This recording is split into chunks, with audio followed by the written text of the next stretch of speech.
All right, so in lesson 3-6, we're going to talk about solving simple interest problems. And interest is, it can be a couple different things. You can earn interest, meaning earning money back, or you can pay interest, meaning you're paying more money because of some debt. So we're going to look at different interest problems and see how it affects some accounts as well as how it affects some of these problems. So looking at this Explore, let me just make sure I did not just mess up the, perfect. So with this Explore It on page 179 of your workbooks, it says Jared compares the offers at two different banks to decide whether he should open a savings account. So one bank, we're just going to label this bank number 1, said opens a savings account, will add $100 to your first deposit. Now the second bank, we're going to zoom in just a little bit, it says when you open a savings account with us, we'll add 5% of your first deposit to the account. Now the very first two questions are asking us to draw. It says draw a representation to show how much would be in the first savings account if Jared's initial deposit were $D, and then draw a representation to show how much would be in the second savings account if Gerald's deposit was $D. So the first one is dealing with bank number 1.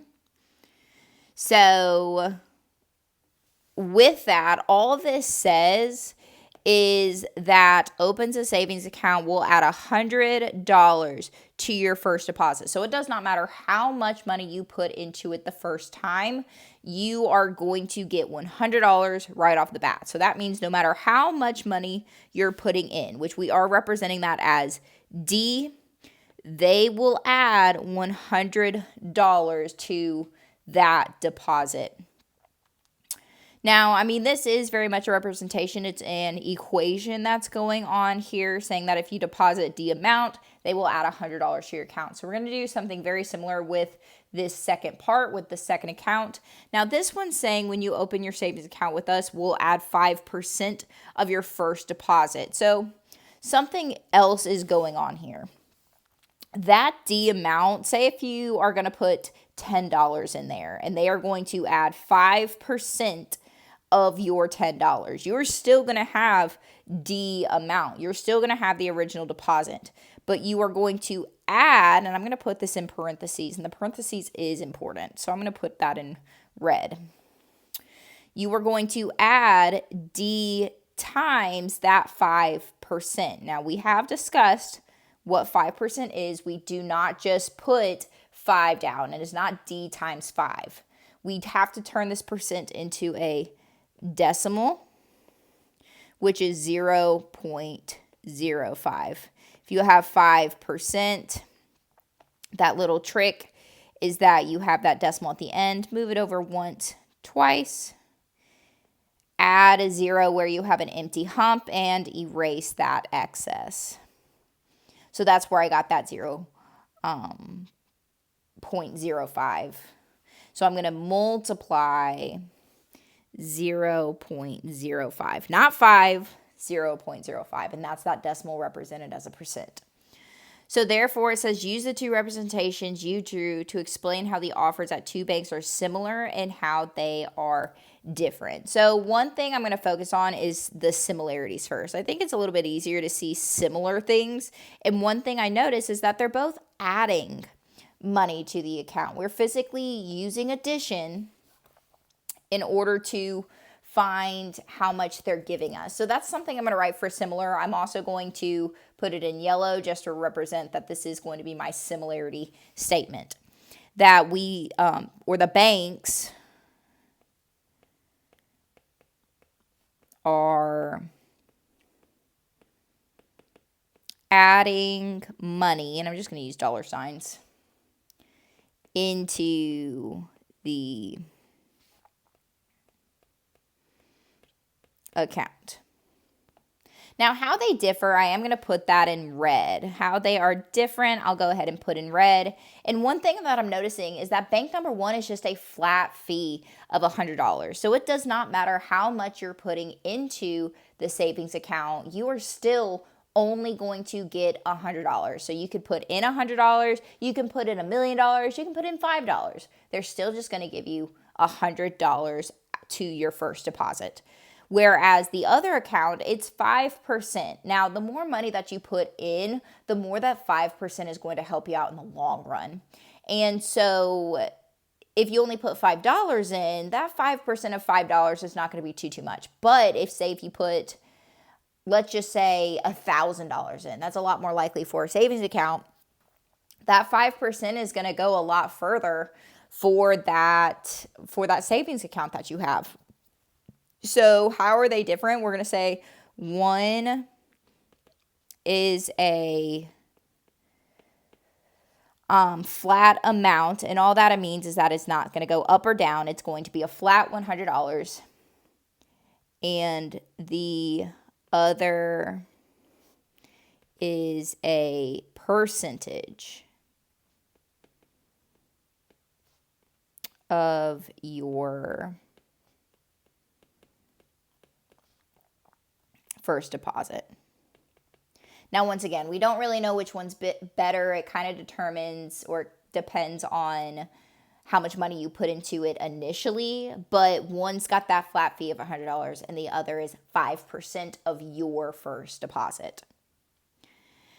Now, going down to the constructing arguments, this is where it's now going in. Okay, his first deposit is $500. Which bank should he choose and why? So I'll color code this one a little bit. We'll put bank number 1 in black and bank number 2 in blue. So in bank number 1, if he has $500, it said this bank is just going to give you a flat out $100 deposit with you. So 500 plus 100, you're going to have $600 in the bank after you make that deposit.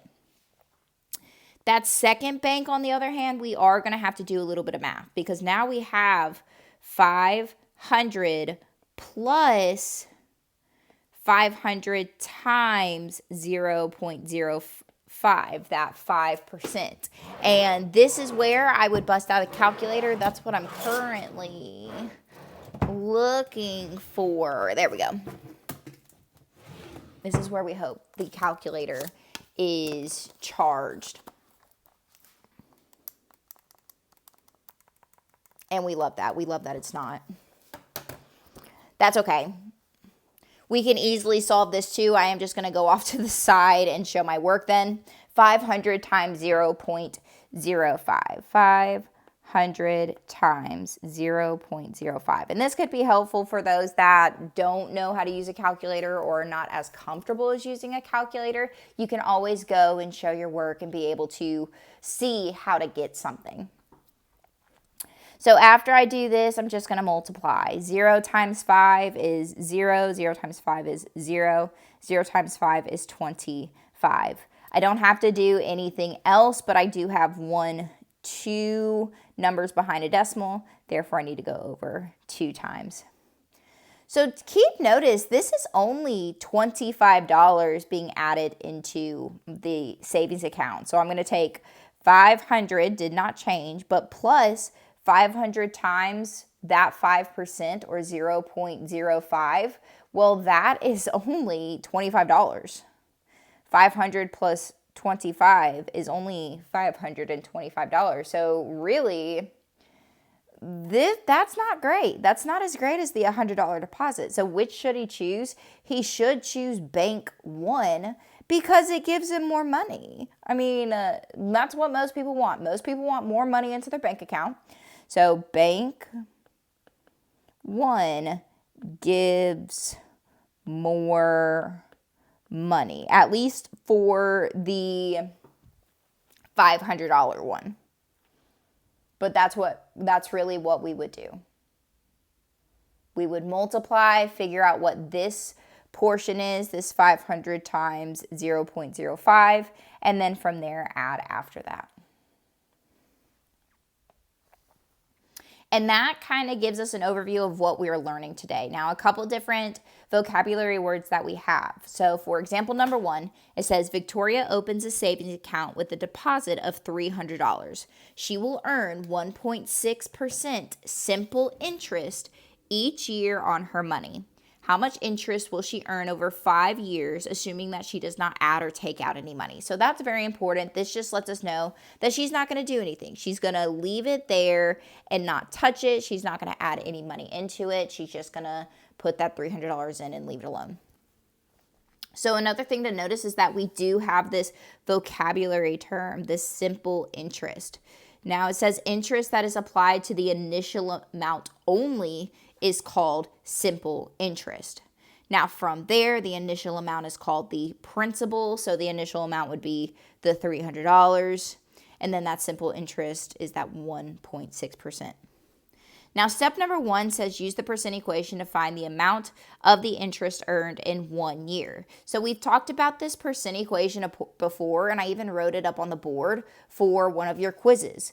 This is just another version of part equals decimal times your whole. Now, keep in mind, decimal, we do turn from the percent into a decimal, so it's just a different number. I didn't want you to think the whole number, but it's just another way to say this equation, except now you have an interest amount. Well, that's going to be your part. That interest amount is your part. Your interest rate, that's just your percent or your decimal. Whereas the principal amount, well, the principals, we're going to consider the whole this time around. So using that equation, we also have another vocab term. An interest rate is a percent used to calculate interest on a principal. So in order to find that interest rate, they turned that decimal, or they turned the percent, 1.6%, into a decimal. They said, okay, take this decimal, move it over 2 times to the left, add a 0 where I need to, and just erase the excess. So that's how they got this 0.016 times 300, and that 300 is the principal.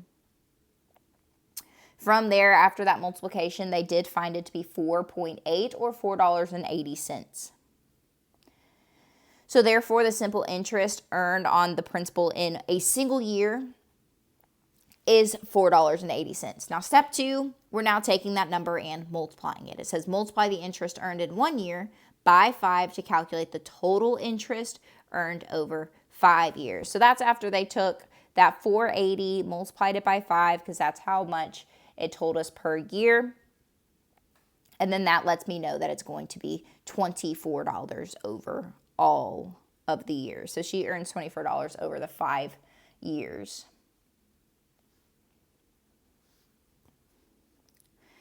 Now, after that, we do have to try it. It says Victoria has another account at the bank that she pays 2.5 simple interest. How much interest will she earn in 8 years on an additional deposit of $250, assuming she neither adds to nor withdraw from the account?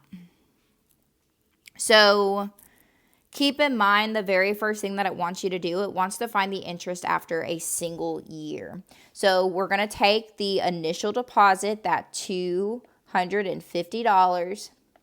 We need to turn this percent into a decimal.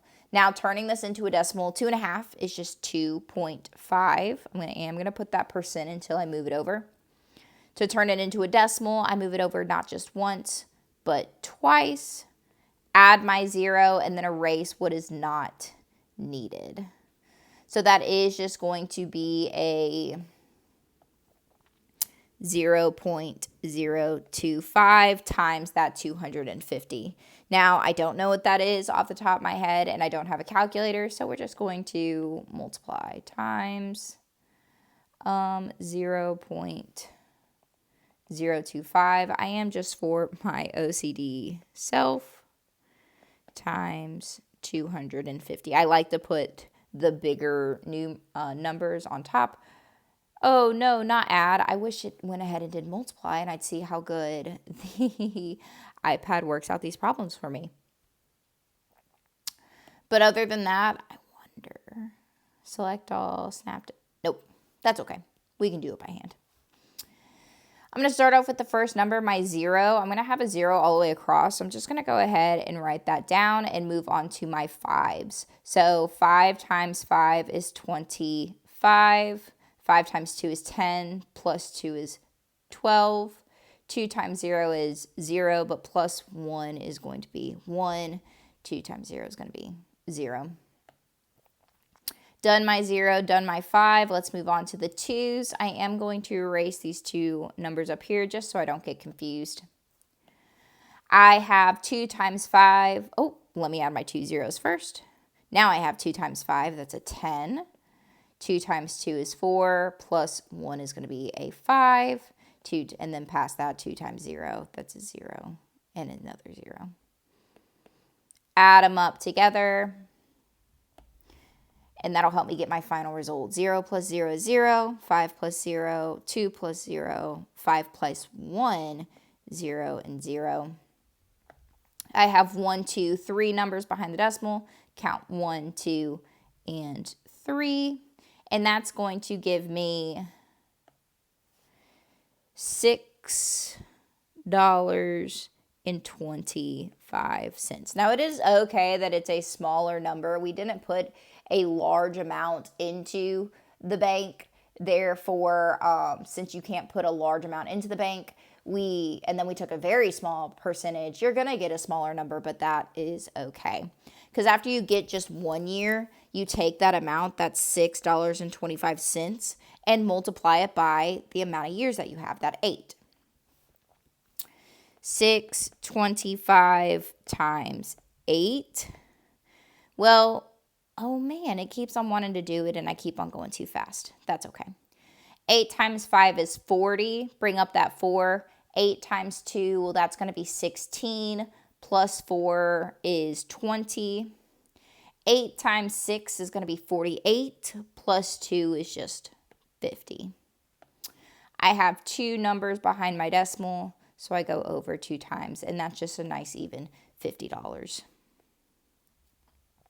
So she will earn $50 in interest over 8 years. And then it says 2.5 interest. Oh, it already actually did what we did over here.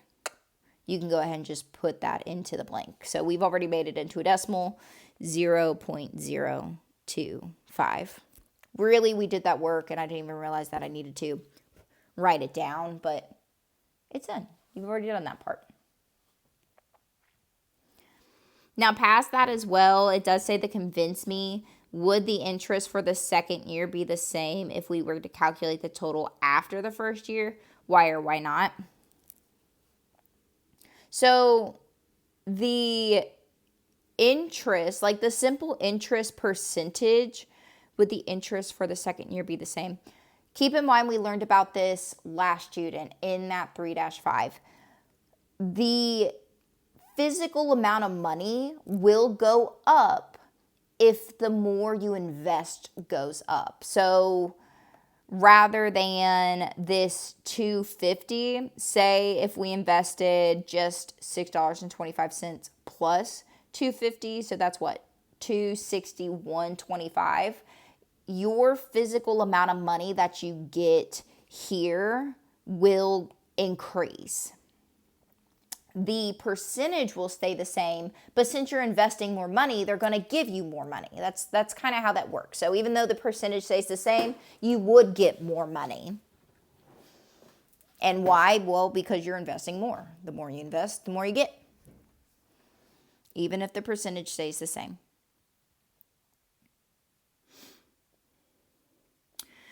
All right, looking at example number 2, it says Maya's older sister got a loan to buy a used car for $3,400. What is the interest rate on the loan? Now, keep in mind, we are going to use this little poster for this problem. It says borrow $3,400 for this car today and pay only $8.50 in interest every month. That's actually not too bad. But it says multiply the interest by 12 to find the interest for a year. So the reason why they did it for the year,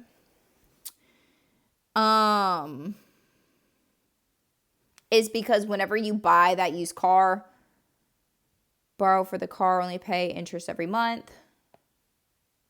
Oh, I guess they just wanted to make it an easier number to work with. Multiply the interest by 12 to find the interest for a single year. Use that percent equation to find the interest rate. So, was there a particular reason to do this? I mean, to be honest, not really, unless I'm missing something from the poster. Pay only $8 every month.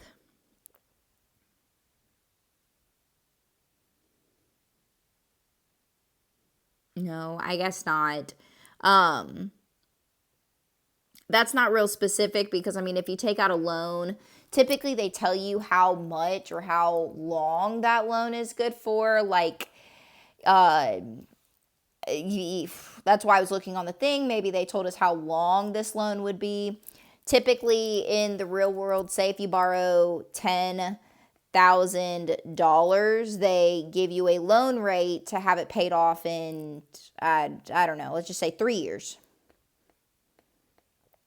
And they give you different options from that. So why they didn't tell us ahead of time how long this loan needed to be or how long it's going to take to pay off a loan, to be honest, I'm not too sure. But it said 12, so we're going to stick with 12.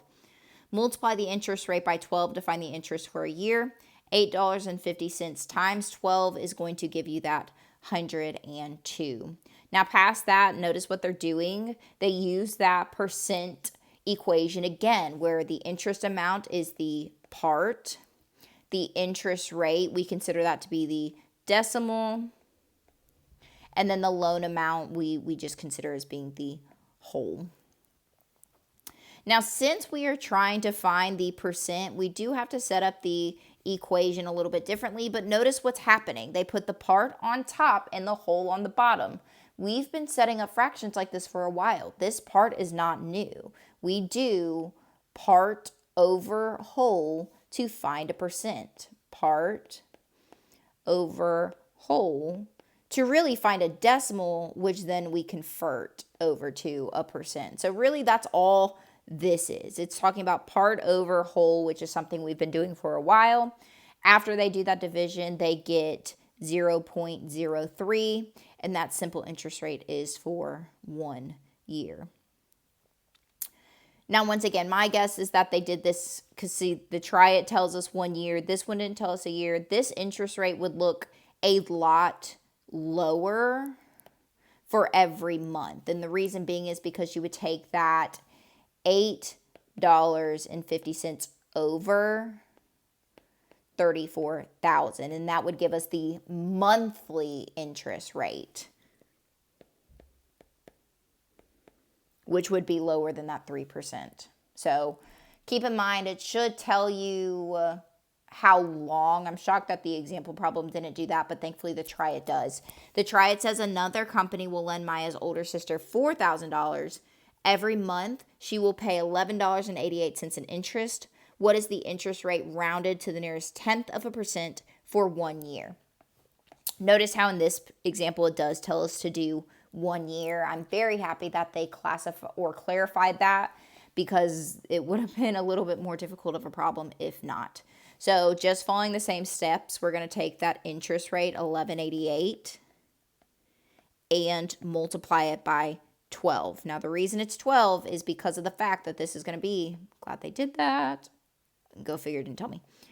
This is the 12 months. That 12 is not a fancy number. It just signifies that there's 12 months in a year. After that, we solve. Quickly solving this, 8 times 2, that's 16. 8 times 2 is 16, but plus 1 is 17.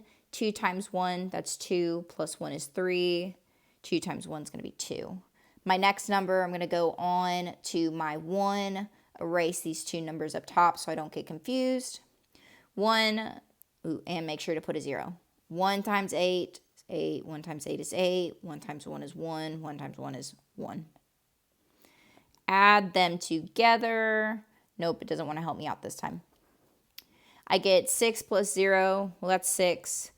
7 plus 8 is 15. Make sure to put the 1 there. 8 plus 3 is 11, plus 1 is 2. 1 plus 2 plus 1 is 4. 1 plus nothing is going to be 1. Since we multiplied, I do have 2 numbers behind my decimal, so I got to go over 1 2 times. So for 12 months, she's going to be paying $142.56 in interest, or in the interest amount, in the interest money. So after that, we need to just divide. We're going to do exactly like we did on top. This is going to be our part, and this money that she was given is going to be the whole. So past that, a little bit, division, 142.56 divided by 4,000. Will it tell me solve? Yay! I love that. I love that it went ahead and told me it's that. That actually helped me out a ton. Okay. So knowing it's this 0.0356, all we have to do is move that decimal over 1, 2 times, put the new one down, and add a percent sign in the back. And then from there, I'm actually going to erase that extra decimal and the zeros in front of my 3. Meaning that what is the percent to the nearest tenth? The last thing I got to do, and I'm going to kind of do this in a smaller little pin, the tenths place is 1 behind the decimal. To round, I'm going to look at the number behind it. If it's bigger than, if it's 5 or larger, round up. If it's 4 and below, you're going to stay the same. 6 is greater than 5, so I need to round up. Meaning the percentage, my final answer is going to be 3.6%. Couple steps in order to get there. We needed to multiply first by that 12 because of the fact it's dealing with 1 year. Past that, I did need to divide. After I divided that, I got 0.0356. I needed to make that decimal into a percentage, and then it just gave me that 3.6. All right, last example, and then I'm actually going to let you guys try out 1 through 6, or not 1 through 6, 1 through 18. I'm going to let you guys try it out with just using the examples, and then we're going to have a second video going over half of them so you can check your work as well as see what you did wrong, what you didn't do wrong. So example number 3 says Jake opened a savings account that earns 1.5% interest. Jake estimates that, assuming he neither adds to nor withdraws from his account, he will earn $240 in interest after 10 years. How much did Jake deposit when he opened the account? So this one is a little bit different. Rather than giving us that initial deposit, that is what we are asked to find. So this one, we can still think about that equation that we were working with before. Part equals decimal times our whole. But now we're asked specifically to find that whole value. Keep in mind, in order to get a whole by itself, we just need to divide the decimal to both sides.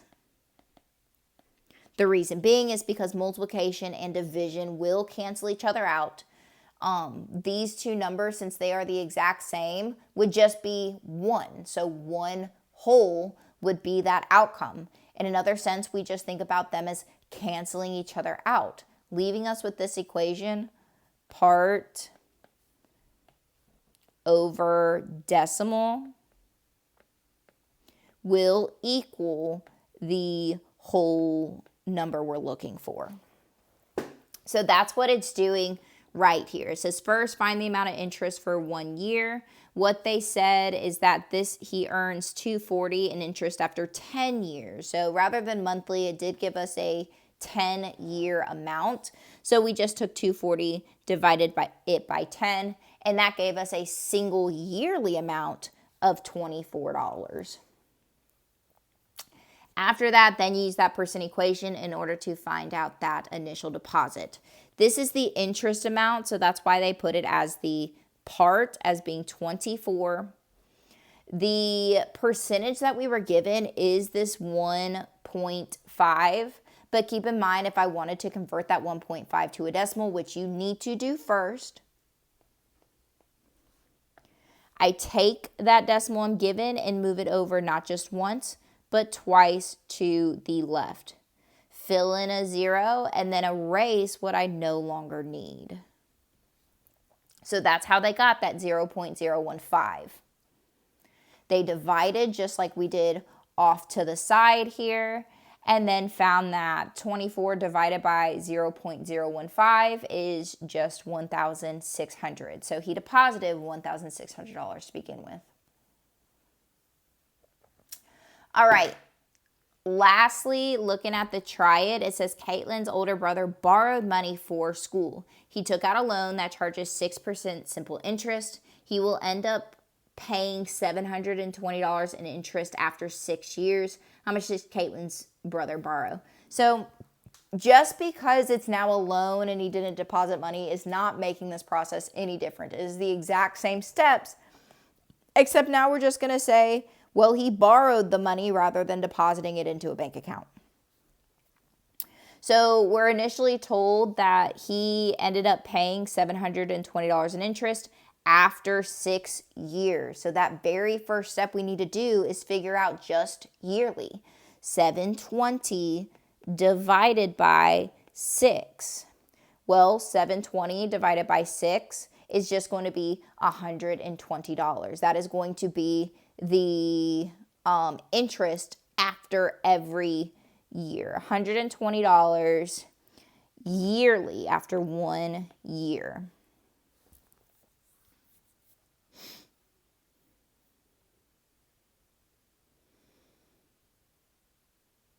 Now, once again, that's simply just the interest. Past that, we're told that the simple interest percent is 6%. Turn the 6% into a decimal, and that's just going to be 0.06. In order to find out that whole amount, which is what we're looking for how much he borrowed, which is going to be the whole value. We take the amount, that part, the 120, which I'll go ahead and do it in blue. I kind of switched up my decimal and part colors there, and my apologies for that. But we're going to take the part of 120, divide it by the decimal, which we got from the percentage. And that is going to be, ooh, my TV just started to play. Give me 2 seconds. This just came out to be $2,000. That was kind of weird. Let me go pause my TV and then I'll be back to finish up the lesson.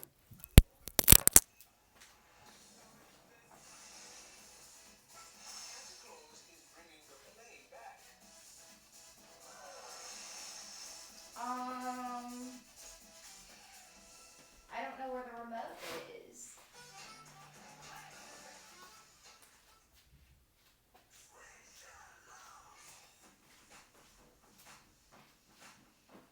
So squishy.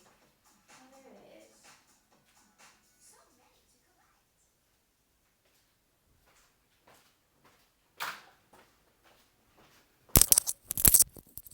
Well, that was kind of embarrassing. A Squishmallow commercial just came on. My apologies for that. All right, so back to how much did he borrow? This gave us the final answer. He simply borrowed $2,000 from or for the school. So with that, that's really it. It's the very last lesson until we have the test. This is really all the material that you need in order to be successful for the test. We went over simple interest. We went over percentages, how to find percentages, what to do with the percentages. It's a lot of money. It is a lot of money. So keep in mind, I do want you to start working on questions 1 through 18. In the next video of 3-6, I will go over half of those. And I do want you to check to see if you got them right or wrong. So if you get them right, you can put like a nice little check mark. You do know what's going on. But unfortunately, if you get them wrong, I need you to see what you did wrong. So until next time, thanks, guys.